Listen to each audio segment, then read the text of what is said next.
there's these little communities that are perched right on top of those rivers. Made sense economically in the past when you needed a mill, maybe, but and that's where you unloaded your food and all those kind of things.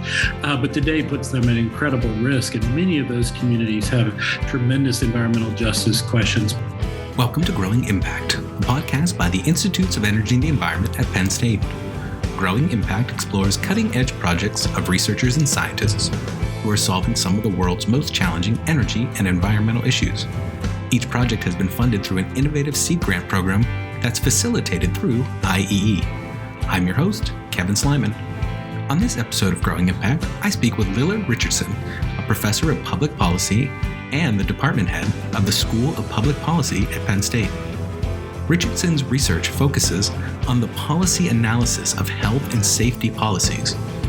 We discuss his seed grant project titled Flooding, Hurricane Harvey, and Environmental Justice, through which he and his team seek to better understand the social effects associated with flooding and development in flood zones, such as whether racial and ethnic minorities, children, and those with low income suffer the most. Welcome, Lillard Richardson, to Growing Impact. Thank you. Flooding from a hurricane is already a major challenge for a community, but you're looking even deeper. What are you investigating? Well, so there's really three levels that we worry about. One is the social vulnerability of individuals who are oftentimes in difficult situations. And I can talk about what that means more if you're interested in that. Mm-hmm. Second is we're interested in kind of the vulnerability of a community as a whole. And that vulnerability could be, for example, is your hospital in a floodplain? Is your school in a floodplain? And so unfortunately, sometimes these kinds of vulnerabilities double down between those two types of vulnerability. And then kind of third is the physical vulnerability of properties and of kind of the area.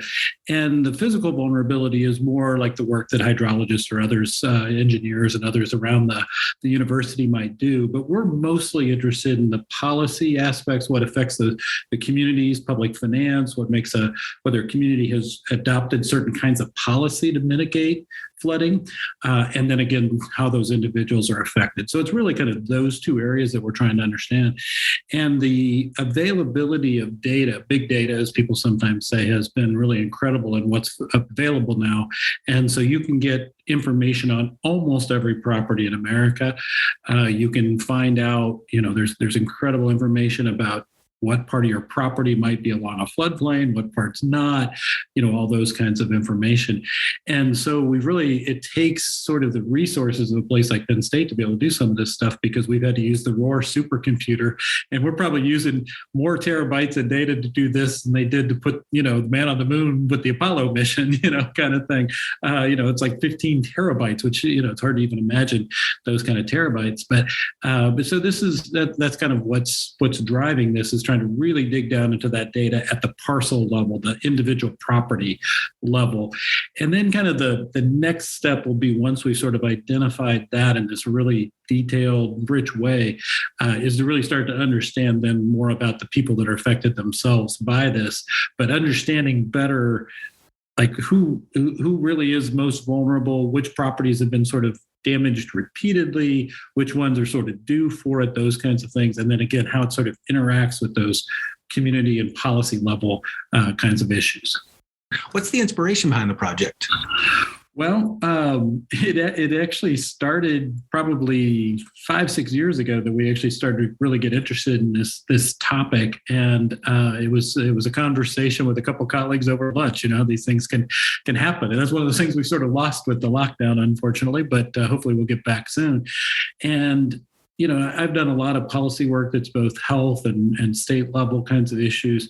A lot of my work's been around safety and those kinds of things. And as we kept talking about the issues, some of the same social vulnerabilities, the kind of equity issues that you're finding in maybe the healthcare system, and the kinds of social determinants of healthcare that we oftentimes do research on, those things seem to be sort of magnified by the folks who are vulnerable in these ways to flooding and other kinds of disasters. And so I've partnered with a couple of folks who have looked at this in different ways.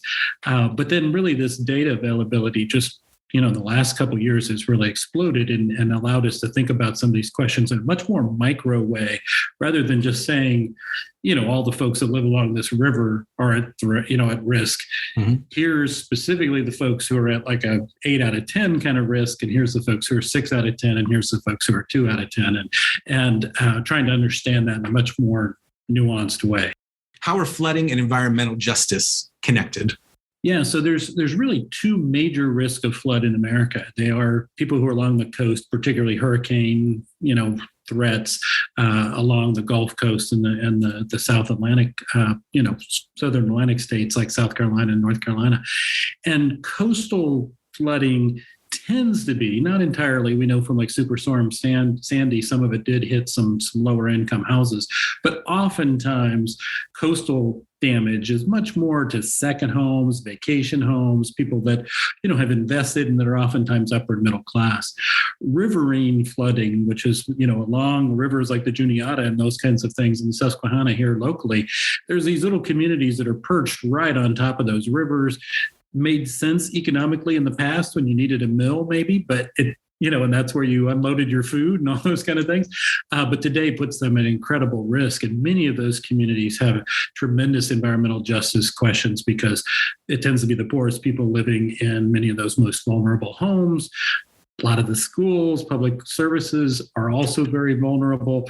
And so the town as a whole is vulnerable, and those folks that are there. So there's some tremendous questions there about who ends up paying that price. And of course, there's the broader environmental justice issues about, rising sea levels and those kinds of things that are also sort of built into this question about flooding. But a lot of that is more on the coast, like I said. And so we've actually separated our research into more coastal flooding issues and more inland coastal issues. And we are finding some differences in the impact that it has on things like housing values and density of housing and those kinds of issues. What is the concern about how flood zones and the communities within them are created? And is this something you'd label as systemic racism? So, the systemic, there's two questions in there, or maybe more. The systemic racism, many times in the past, there were red line districts within that both banks and communities used to limit who could have access to loans. There's quite a bit of evidence that those red line areas tend to be more likely to be vulnerable to flooding, in addition to vulnerable in the more traditional social vulnerabilities we would talk about for folks that are lower income and struggling in various ways.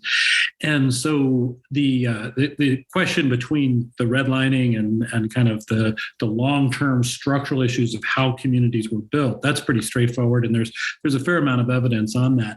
There's less about kind of the individual level of houses and parcels and the individual level of community structures that are at risk. And so say, for example, you might be a coastal person might still have their high school on very safe ground, but if somebody who's in one of these riverine communities, and because of systemic racism in the past that the school was built in also a low-lying area that's also at risk, they're again kind of multiplication effects here, that are happening for some of these communities. So the individuals and then the school at the same time. So that's kind of that historical kind of structural issue that's there. Then in terms of the flood maps themselves, basically the NFIP came about in the 60s, early 70s. Most of these were really developed. Not all communities still have been mapped. Not all rivers are mapped. You'd think they would be in today's society, but many of them have not. And there is a political factor. Now, we have not got into this part of it yet. This is kind of a longer term question for us, but is sort of this political factor of, whether you put a house into the floodplain or not affects their ability to buy insurance, and whether a community participates in these certain policies. It's a thing called the CRS, the community rating system. If the community participates in that, it can actually lower the insurance rates, the flood insurance rates for the houses in that community. Mm-hmm. But which communities tend to have the resources to participate in the CRS to do the kind of things that mitigate the risk? It's oftentimes the wealthier communities. And so that's part of this too is how do these policies like the CRS and various other kinds of development policies that cities and communities can use, how do they shape the risk that's available to folks? And part of this is an administrative capacity, which communities have the kind of staff, the kind of resources to get this done. Some of it's political will, so these different things can come together. But certainly that administrative capacity could shape whether or not you're focusing on stormwater drains, for example, and focusing on whether you do what you need to protect your school or your city hall or some of these other public infrastructure types of facilities. So it all kind of gets tied together in these ways between kind of the environmental justice issues and who's most vulnerable. And that's what we're kind of trying to break apart. There are some other issues kind of down the line that have motivated some of this that are a couple of our other colleagues that are on this are more interested in the health and education outcomes for children. So if this affects a school, not only does the kid get displaced by the flood, but then maybe the school is closed down for 6 months. What type of learning outcomes does this have on a long-term basis for those children?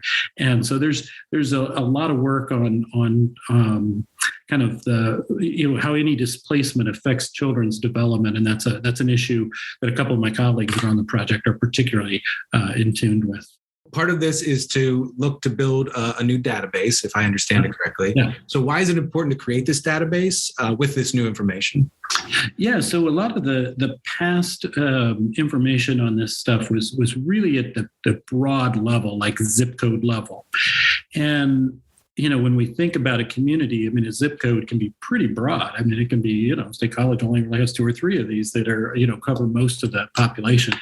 And so it certainly doesn't help you understand the particular community that might be along a river or that's along a particular creek that repeatedly floods, or that it's at the bottom of a mountain that maybe repeatedly floods.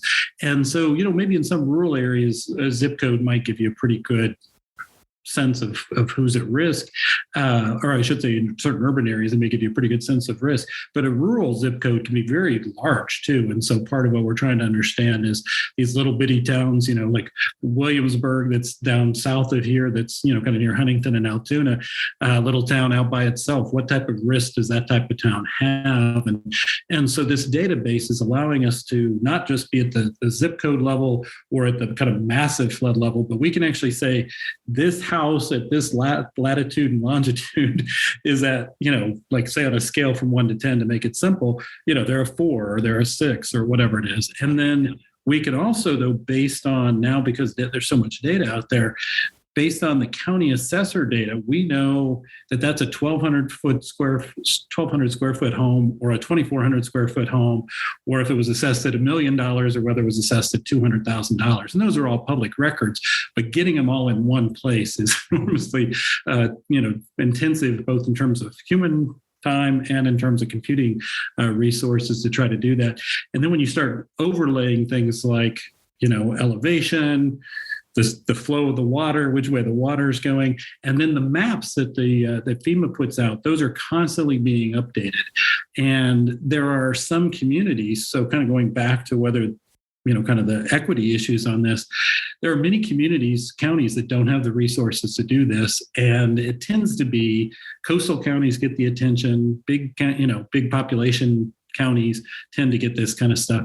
And a lot of rural communities don't get the kind of redefinition of these floodplains that these other areas do.